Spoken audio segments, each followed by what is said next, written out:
À vontade, professor. Então, boa noite de novo. Essa, então, é a nossa disciplina bioética da, da Faculdade de Medicina, da pós-graduação Ciência da Saúde, da UFG e também extensivo a profissionais de saúde do Estado e fora do Estado que queiram se envolver com esse tema. A, a bioética, vamos falar sobre hoje, sobre a avaliação do início da vida, porque a bioética traz direitos, né? Direitos aos seres vivos da superfície terrestre, né? Então, a bioética trabalha, então, com regramentos e valores aplicados à vida, tanto no reino animal, de onde nós fazemos parte, quanto no reino vegetal. Nesses dois reinos, que se aplica bem a bioética, as relações entre esses dois reinos, é que dá a plenitude dos princípios da bioética. E, nesse sentido, a observação da vida, que dá, segundo a bioética, direito daquele que vive, direito a nascer. Então, nascer é um direito, né? Direito a crescer e desenvolver também é um direito. Direito a adoecer, por mais estranho que seja, a doença faz parte do ciclo biológico, né, da vida na Terra. E, por fim, o direito a morrer. Então, a bioética vai do direito ao nascer ao direito a morrer. Na vida fetal, importante esse entendimento de bioética, nós teremos duas apresentações nessa linha. Uma hoje e a outra daqui a 2 semanas, mais ou menos, do Conselho Federal, que vai falar-nos sobre o início da vida e as questões do abortamento, do aborto. O aborto legal, o aborto não legal. Então, nessa fala de hoje, nós vamos falar sobre a vida fetal. A vida fetal que trouxe nuances de extrema relevância, que boa parte das doenças humanas no adulto se originam na vida fetal. Então, a vida fetal de um pré-natal bem controlado costuma gerar adultos de muito melhor qualidade.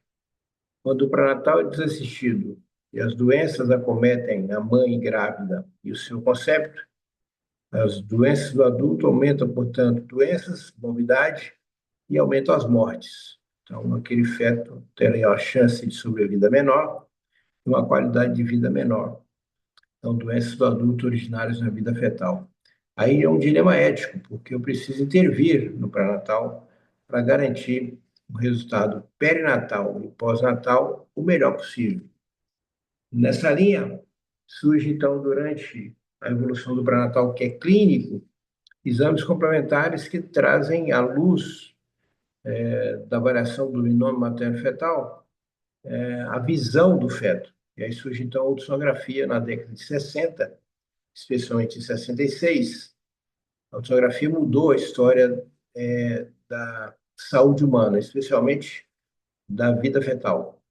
Que até então dizia-se que o abdômen gravídico era uma vida onde não se tinha uma ideia real do que acontecia, né? Seus diagnósticos.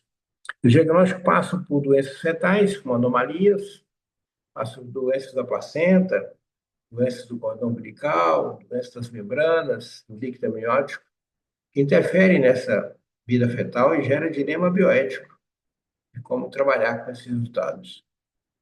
Aqui na Faculdade de Medicina do UFG, a gente tem um ambulatório de fetos mal formados há 37 anos. Agora, em outubro, completa 37 anos. E lá a gente tem de tudo. Então, na linha do feto mal formado, anomalia fetal, passa pelo diagnóstico, especialmente da ultrassonografia. E tem duas vertentes importantes. Uma para rastrear doenças do feto, especialmente doenças genéticas, lembrando que as doenças humanas, como doenças e as mortes humanas, elas têm origem em 1/3 da genética humana e 2/3 do meio ambiente, onde vive o feto, no abdômen da mãe,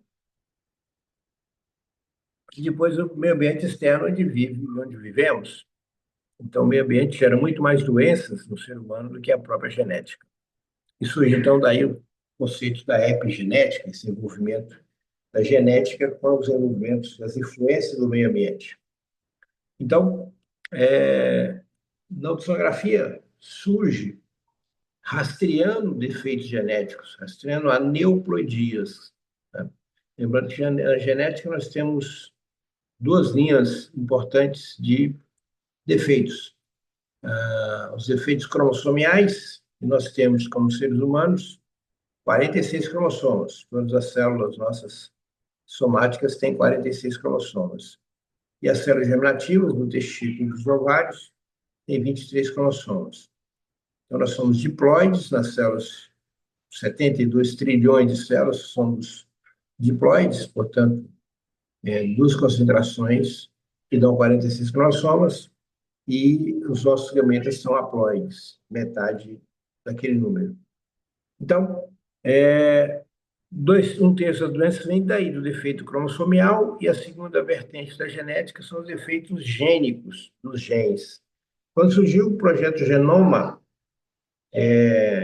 na Califórnia, se imaginava que o ser humano devesse ter mais ou menos 100 mil genes acoplados dentro desses 46 cromossomas, né? Mas até hoje não passamos de 40 mil genes identificados.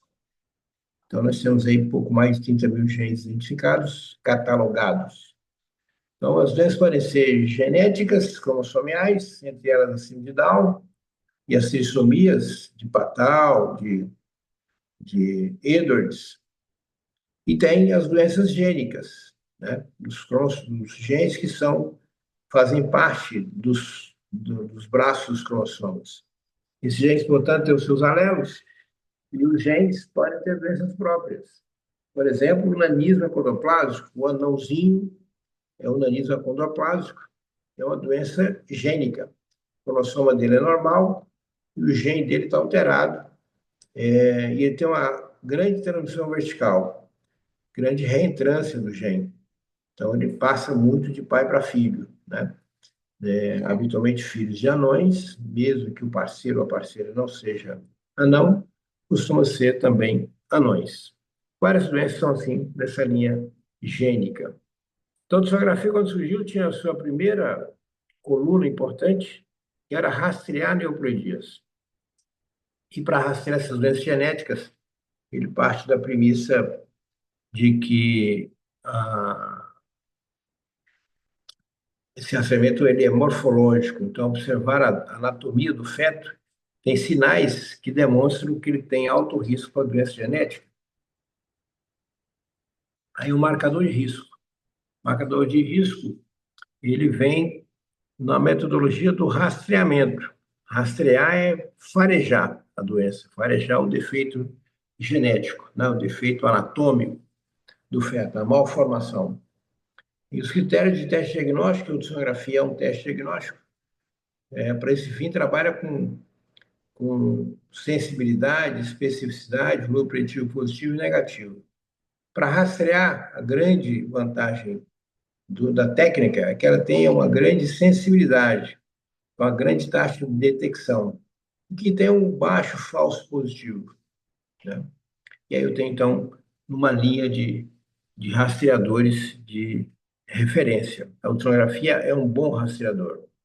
Então, no ultrassom da grávida, no começo da gravidez, primeiro trimestre, ali entre 13 e 14 semanas, a grávida faz ultrassonografia com o seu ecografista, o seu obstetra, e a procura de se a implantação está correta daquela gravidez, se a placenta está correta, e se o feto tem algum defeito orgânico ou esses marcadores. Os marcadores mais usuais de cromossomopatia são a atenoloscência nucal, a Nicolaides, que é o documento da nuca do feto, que os fetos com defeitos cromossomiais, especialmente acima de Down, que é a trissomia do 21, costumam evoluir com insuficiência cardíaca e fazem edema na nuca. Então, os fetos com edema têm alto risco de serem Down, ou outros aneuploidias, e os fetos com nuca fina habitualmente são normais. Então, ele é um divisor de águas. Isso serve, então, para a nuca, para o osso nasal, né? Porque na síndrome de Down, o Down não tem nariz, não tem osso nasal, então a face é plana e a nuca dele é larga, né? Então são sinais que a ecografia trouxe para definir anomalias fetais. A segunda vertente do ultrassom, além de avaliar essa questão dos marcadores aneuploidias, a ultrassonografia procura defeitos orgânicos do feto, defeitos orgânicos que possam sugerir alguma síndrome, pode surgir alguma síndrome. Então, na linha dessa anatomia, os defeitos orgânicos e rastreadores positivos é que surgem a preocupação com o feto portador de anomalia, portador de malformação. Por que é preocupante a malformação? Primeiro, que foge do padrão convencional, que ninguém quer ser diferente do convencional. Segundo, porque aumenta muito as doenças que envolvem a parte cerebral, intelectual e cognitiva. Então, os fetos malformados têm no seu bojo maior concentração de alterações mentais do tipo intelectual e cognitiva. E ninguém, nem o pai nem a mãe deseja ter um filho assim. Segundo dado importante, é que quando ele não gera defeitos intelectuais e cognitivos, esse feto evolui na sua vida pós-natal com alguma anomalia que te traz risco de vida. Então, os fetos portadores de aneuploidias geralmente têm um tempo de vida curto, tem uma alta taxa de abortamento intraútero, alta taxa de morte perinatal, alta taxa de morte infantil até na vida adolescente. Então, por que preocupar com anomalia? Porque a grávida sabe, e sua família, que a anomalia aumenta risco com perda da parte intelectual, um QI mais baixo, e aqueles que sobrevivem, habitualmente, têm um tempo de vida mais curto. Então, você tem um aumento de morbidade e um aumento de letalidade. Próximo. Então, a sonografia veio trazendo essa informação como teste diagnóstico. Surge, então, na década de 80, a condição da medicina fetal, que é tratar o feto como paciente. E a obstetrícia passou a fazer isso. O feto é um paciente e, como tal, tem direito a diagnóstico e tratamento. E a medicina é uma arte de identificar coisas assim e conduzir o melhor possível. Então, a metodologia vem, então, como medicina fetal ou fetologia, que é um ramo da obstetrícia com olhar um pouco mais dedicado ao feto, né? Lembrando que dentro do útero nós temos o concepto, que é a somatória do feto, mais placenta, cordão umbilical, líquido amniótico e membranas. Aí eu tenho o conjunto, é o conjunto conceptual. Então, a medicina fetal ela surgiu exatamente a partir da ultrassonografia, que começou a trazer esses fetos, a dar o diagnóstico intraútero, né? E aí, o que fazer com esses fetos, com o diagnóstico intraútero?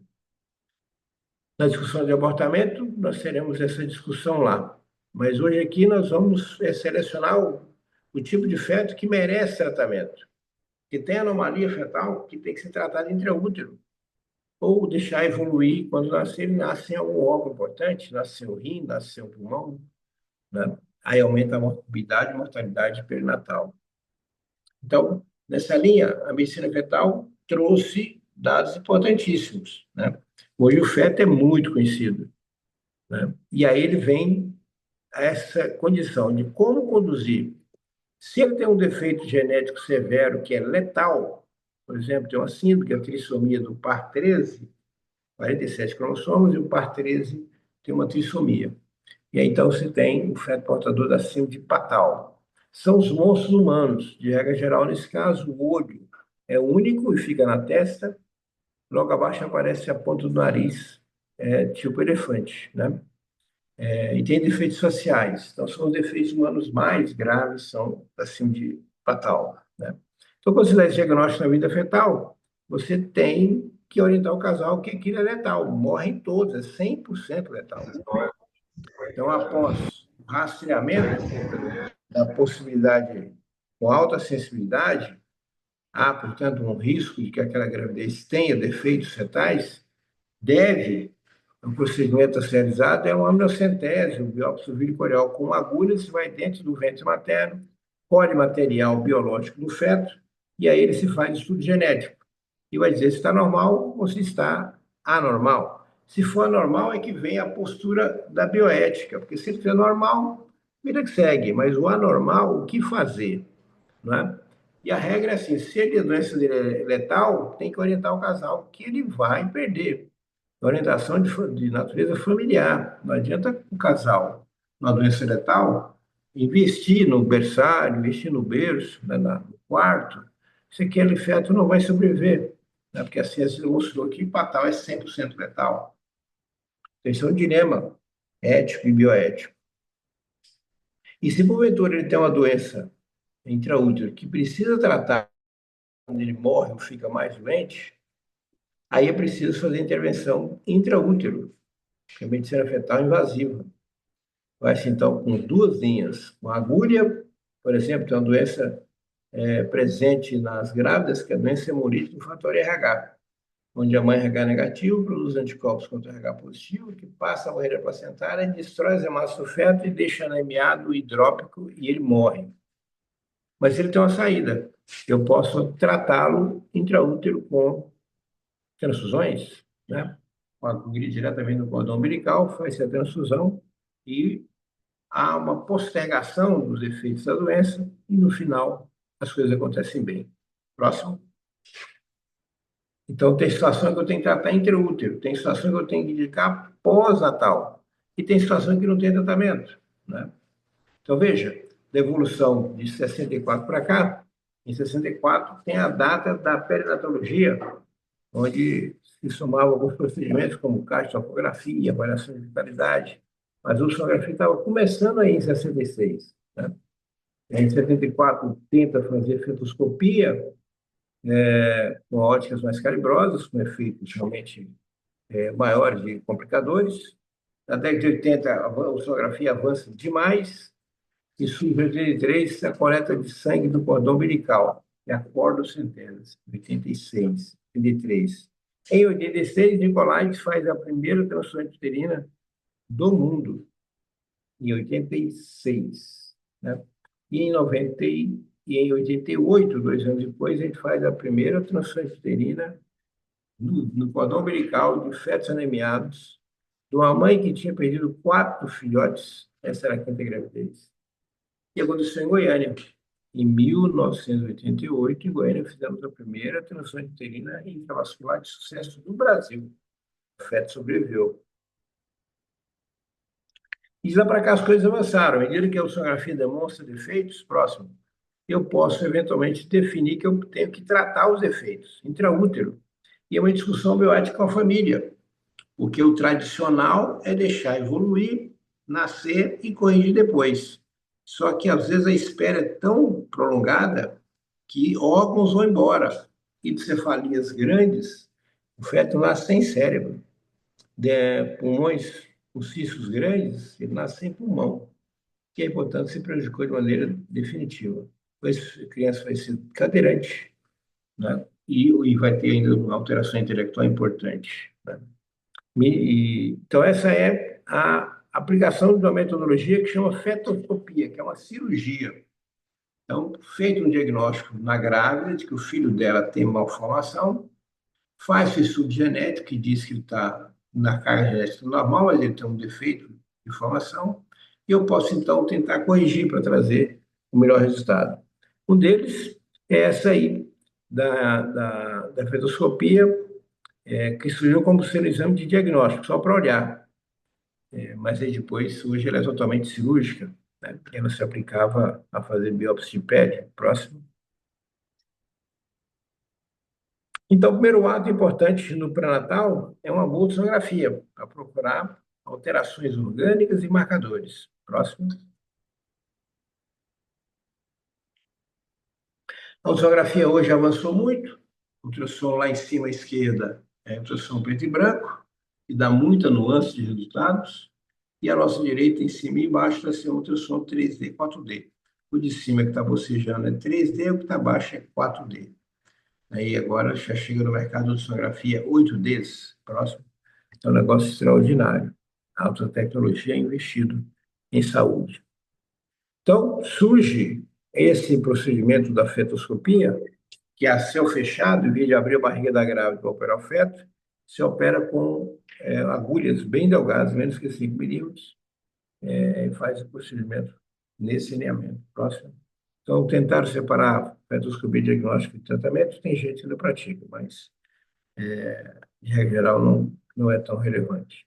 A fetoscopia, portanto, ela surgiu, que é a fetoscopia? É uma escopia da cavidade onde está o feto.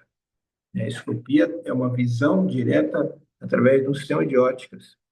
Então, nós temos o fetoscópio aqui no Hospital das Clínicas, Faculdade de Medicina, há quase 3 décadas. E ali você pode biopsiar músculo, se houver um sinal de que tem uma distrofia muscular do Duchenne, diagnóstico molecular de eventos, como fazíamos no Centésio para pesquisar, portanto, o risco da infecção por toxoplasmose. Próximo.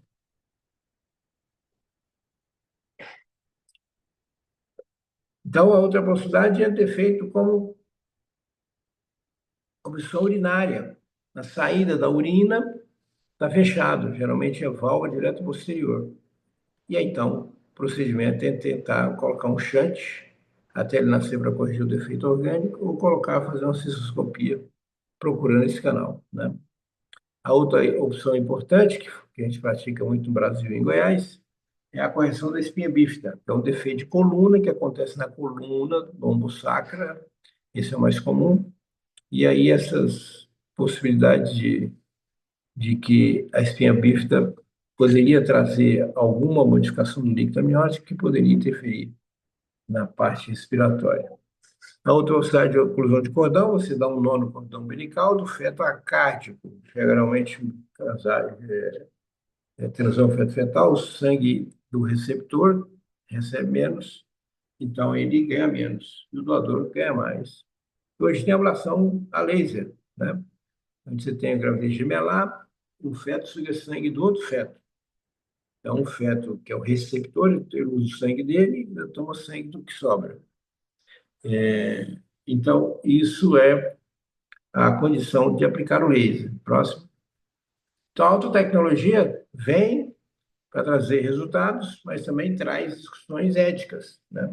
Até onde eu estou expondo essa grávida, esse feto, para dar a ele um feto que vai ser cadeirante com alteração intelectual.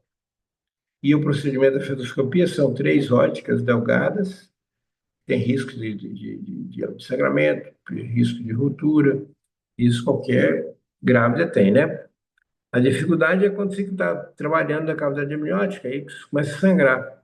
O sangue realmente modifica muito a imagem de quem está palestrando. Próximo.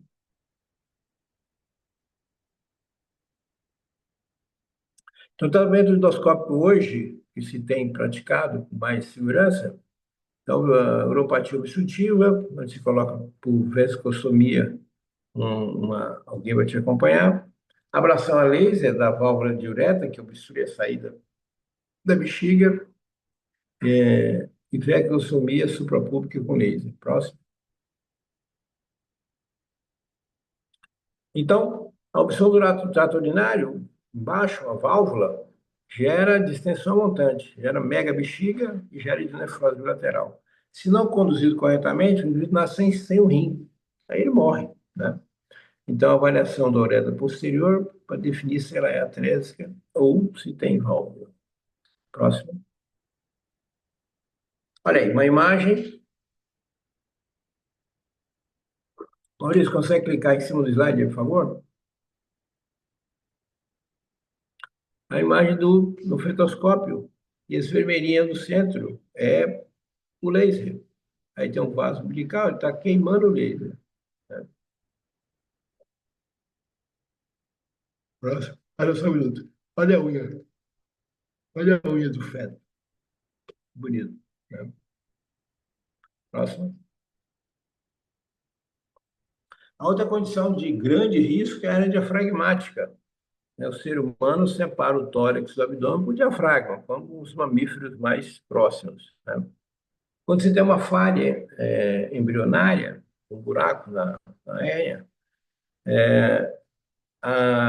Então, essa disposição, se não fizer corretamente, que é mais comum que seja a esquerda que a direita, hérnia de Bodalek, então você coloca essa hérnia e tem que corrigir intraútero, porque senão ele nasce sem pulmão. Porque se tem uma brecha no diafragma, toda a víscera abdominal cresce para dentro do mediastino. E ali ele faz, então, uma confusão. Próximo. A diafragmática tem grandes resultados, né? Fazendo direitinho, é assim, ó. Então, intraútero ainda, na figura de cima, você vai entubar o feto. Ao entubar, na figura de baixo, você vai colocar um balão já preparado, vai ficar exatamente aquela topografia que nós estamos combinando, né? E aí, próximo. Olha aí, fetoscópio entubando, né? A criança e colocando stent. Próximo.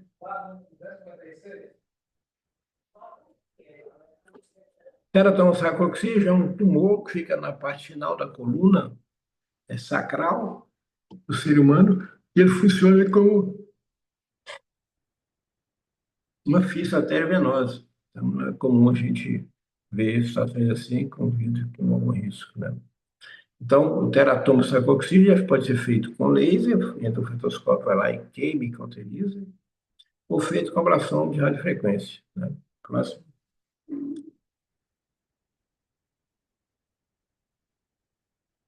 Brita urbana amniótica é uma aderência que acontece dentro da cavidade amniótica.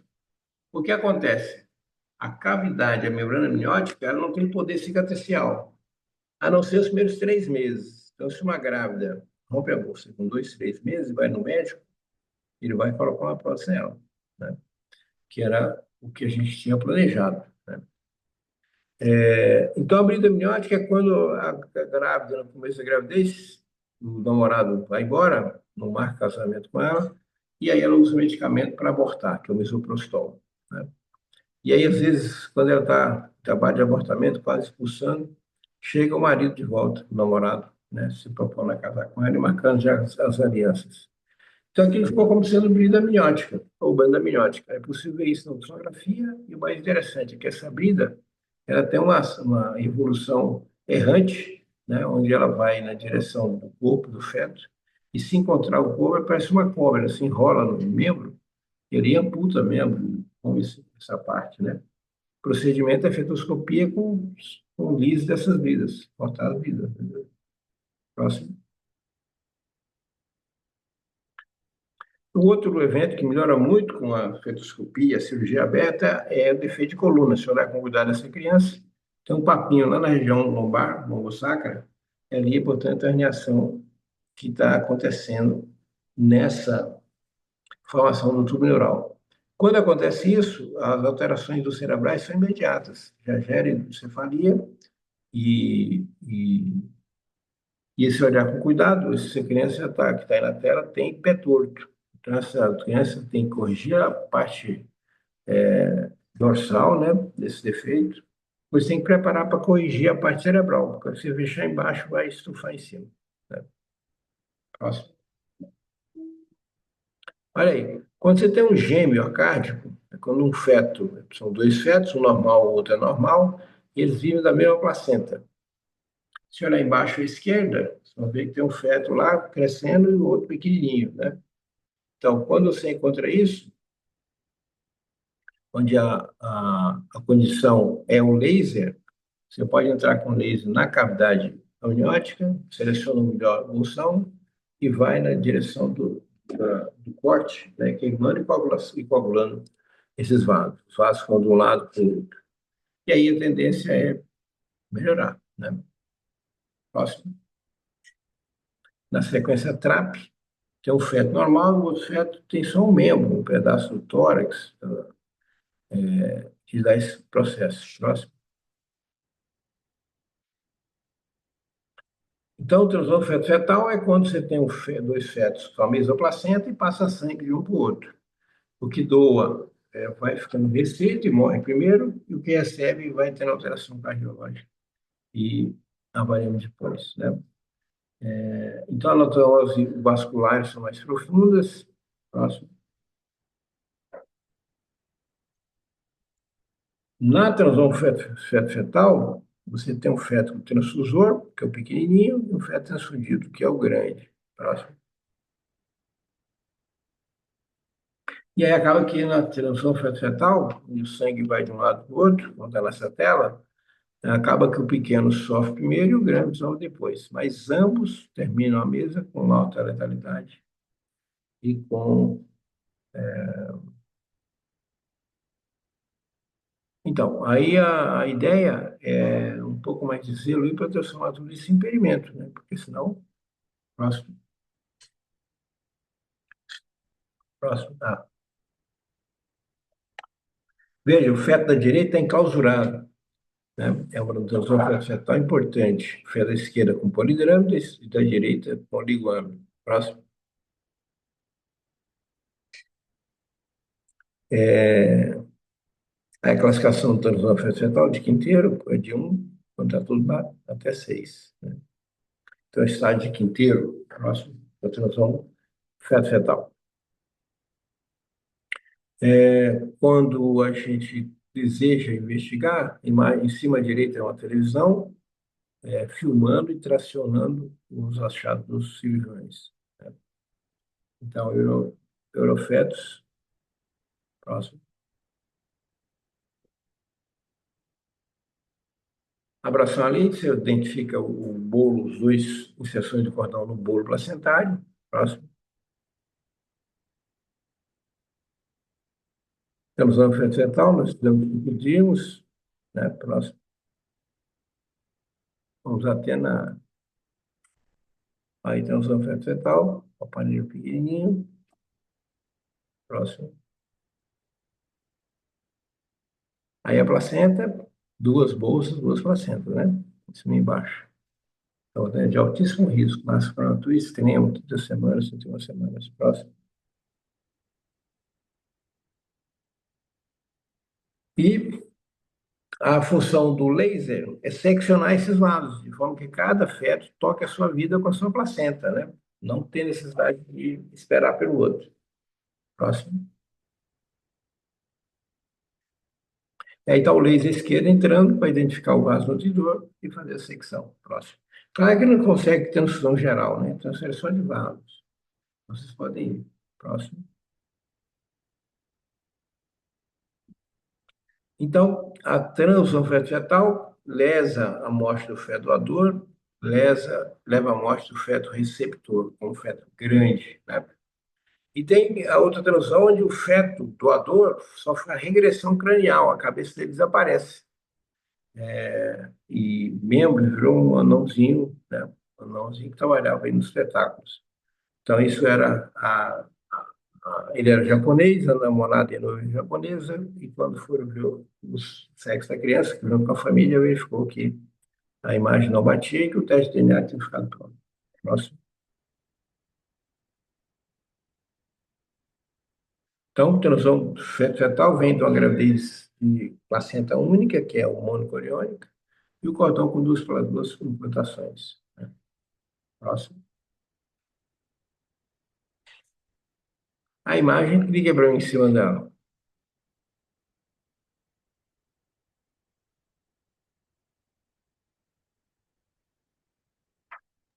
Acho que essa não tem vídeo, doutor.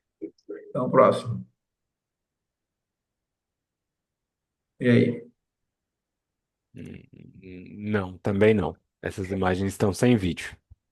Perfeito? Próximo. Aí são imagens do que aconteceria dentro de um ambiente da microbiota, né? Que acontece exatamente de maneira estabilizada entre as nossas idealizações. Aí uma imagem, portanto, mostrando um vaso umbilical levando para a floresta. Próximo. Resultados. Quando você pega o gemelar, um toma sangue do outro, quando você faz a redução ou faz um jantar, sobrevida é de 60%, gemelar, que é uma boa sobrevida, né? Taxa de complicações, 5 a 11%, contra 5 a 58% da minha redução. E a ruptura pelas duas membranas é de pelo menos 10 dias, né? Próximo. Clica aí para a gente ver. A visão fetoscópica, corrigindo o feto, né? Nós estamos dentro da cavidade amniótica, o aparelho é um aparelho sofisticado, que em Goiânia tem, e aí era a oportunidade de ter sido contemplado aí com essa próximo.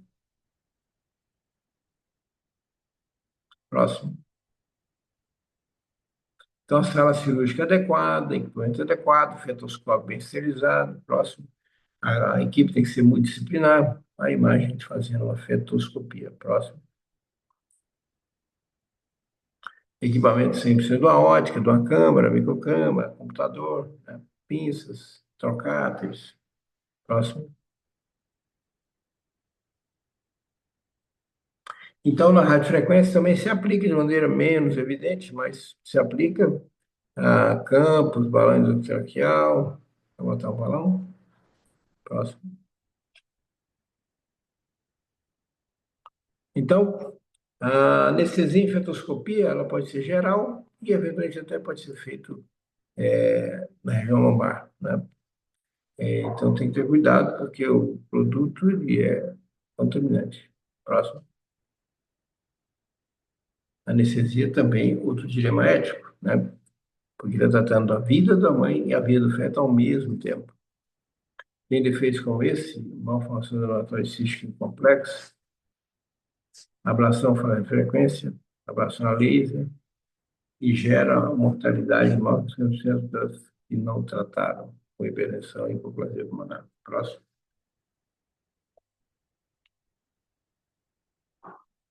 A síndrome de som congênita das vias aéreas. Próximo. Tem que ver traqueostomia fetoscópia. Bloqueio completo, marca-passo, também colocar marca-passo. Próximo. Opção das válvulas pulmonares e a salva. Valvulopatia fetoscopia. Então, as válvulas atrioventriculares, quando obstruídas, a gente sofre com perdão dos homens. Né? Próximo.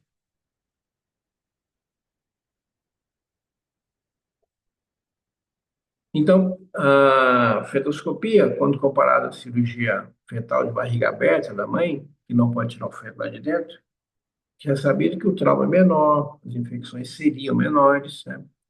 Então, esse é o padrão ouro. Próximo. Desvantagens: poucos centros de capacitação no Brasil, técnica de formação com novas metodologias. Próximo. Então, grande perspectiva com novas indicações e aperfeiçoamento das regras existentes. Próximo. Então, isso é a nossa observação com relação à anomalia fetal.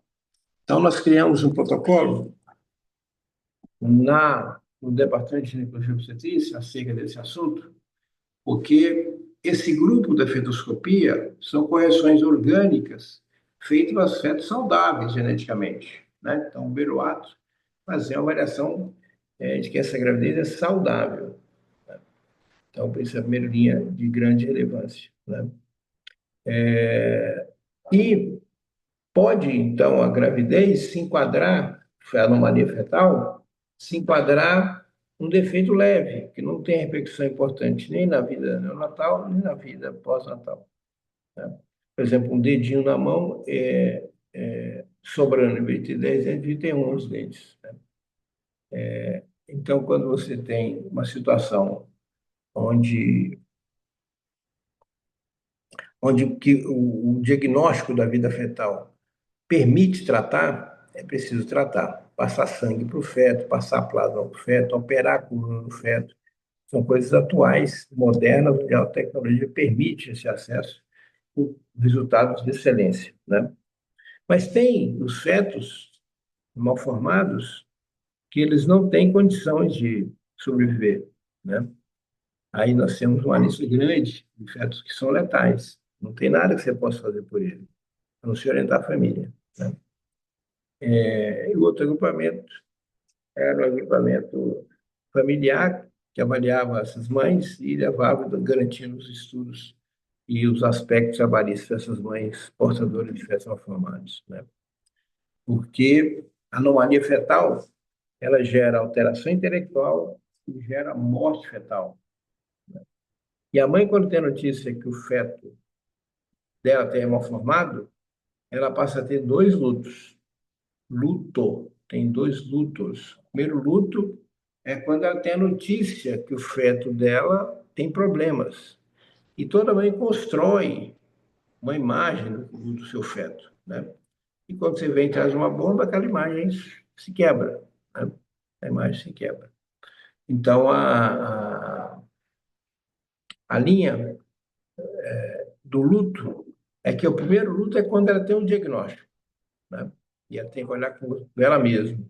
E aí tem várias reações. Uma reação de negação, ela nega o diagnóstico, né? Uma reação de postergar a gravidez. Então, ela tem umas condições nessa linha, né? Então, o que chama atenção é que se há como corrigir, nós temos que corrigir.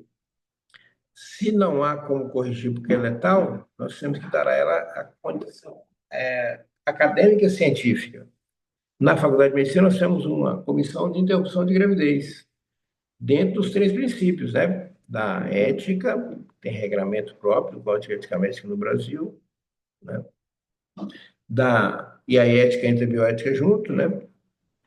Segundo,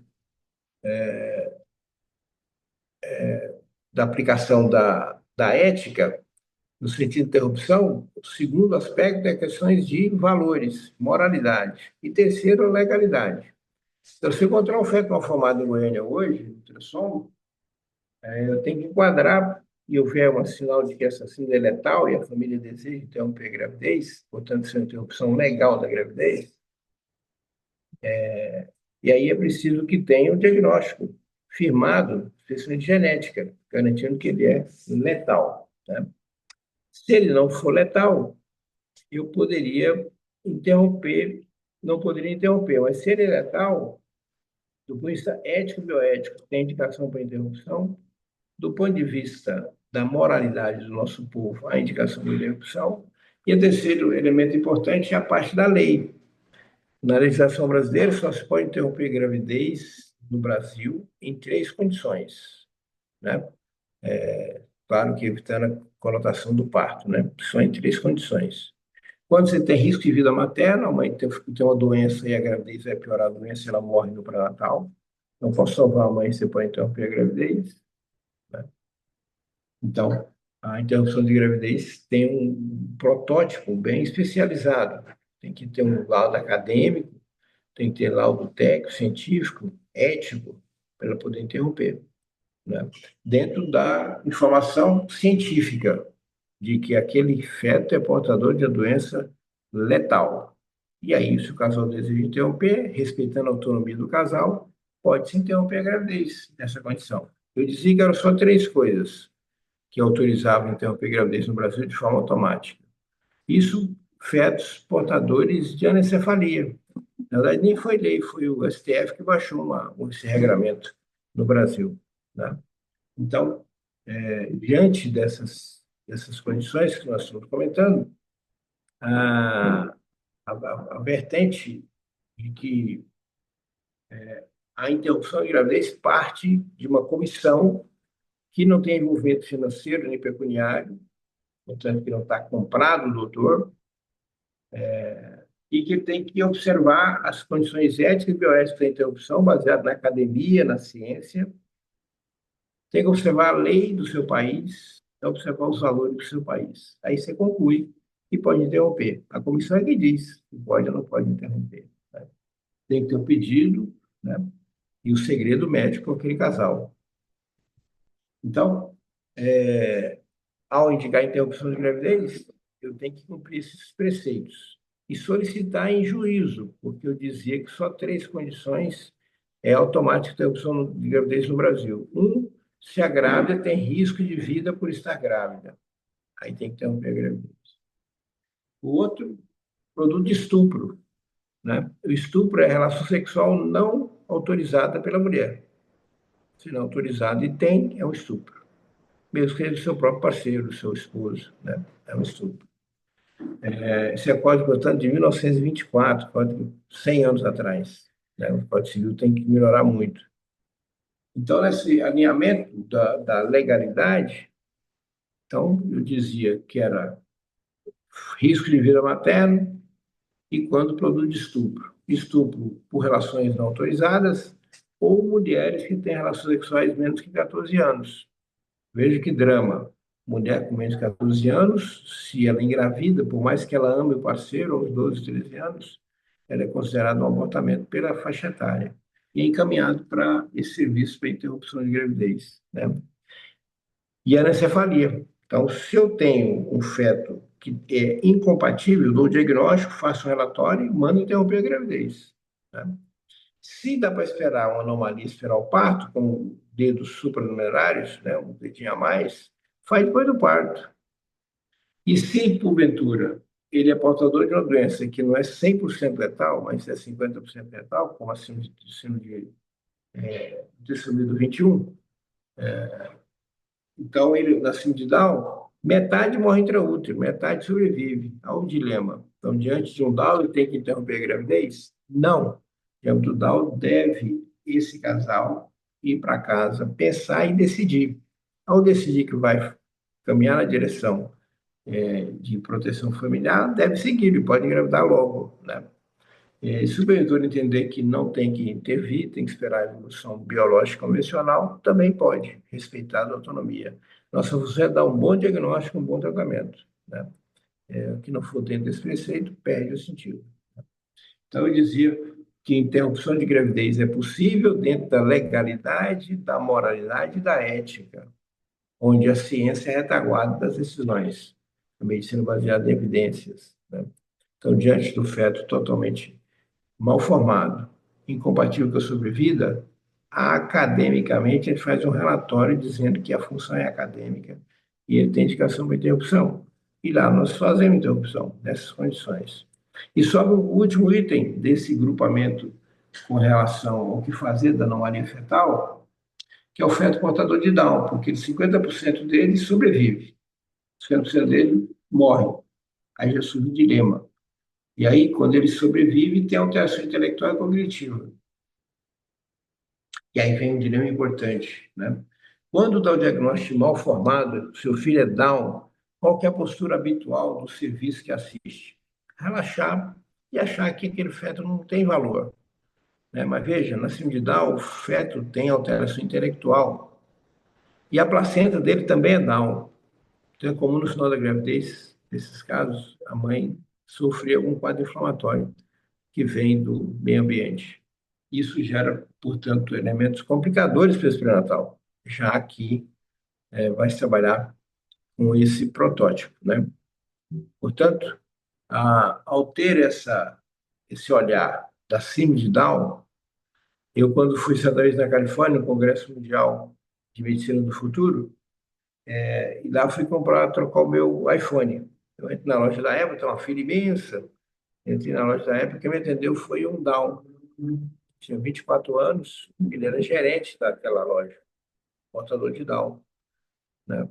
Tinha o carro dele, tinha a profissão dele, tinha feito faculdade, agora trabalhava ali, tem apartamento dele, né? Tem namorada, cima de Down, paletó e gravata. E tem cima de Down, que eu conheço aqui no Brasil, que é cadeirante com alteração intelectual grave.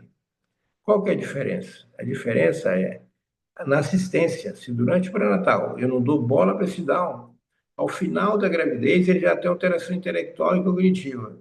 No final, que ele precisa de mais oxigênio, a placenta dele é doente, não dá o oxigênio que ele precisa.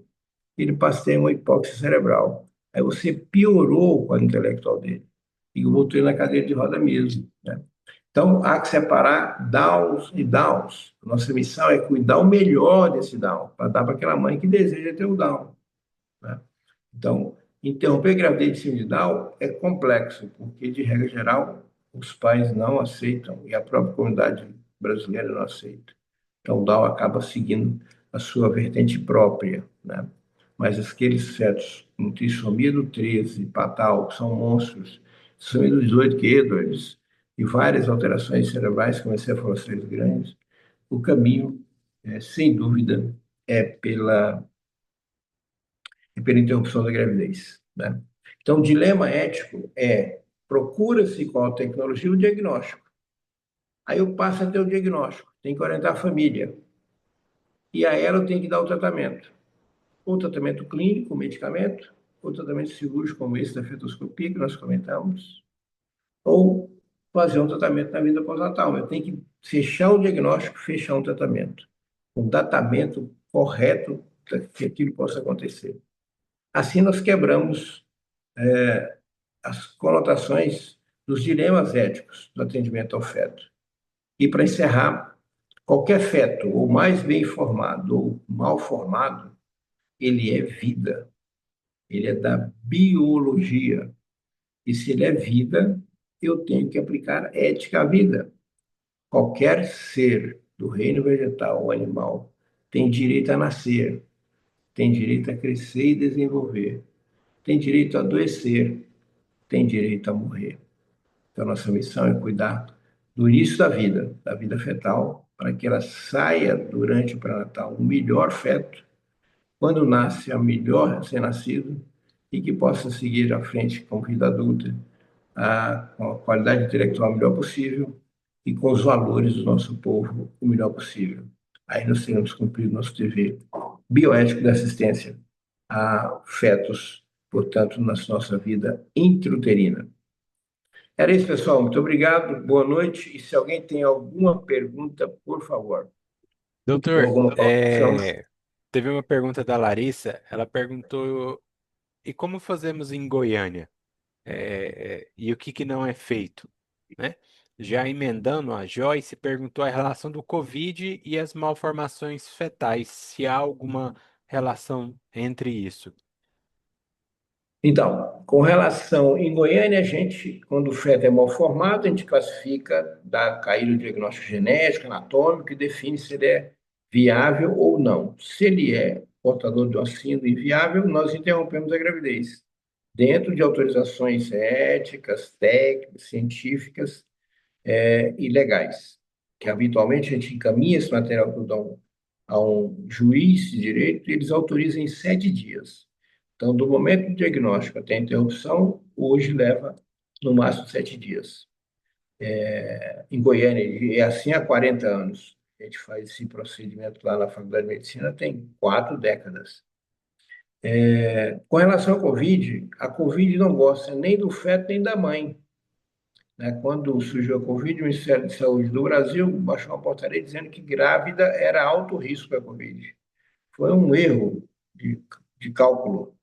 Na verdade, as grávidas não morreram de Covid, né? Não existe malformação fetal pela Covid.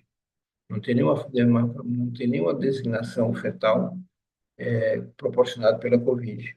A Covid, ela pode matar a mãe, mas quando a mãe morre de Covid estando grávida, não é porque a gravidez aumentou o risco para ela, é porque são mães com comorbidades, mães portadoras de pré-eclâmpsia, mães asmáticas, mães portadoras de diabetes, mães obesas.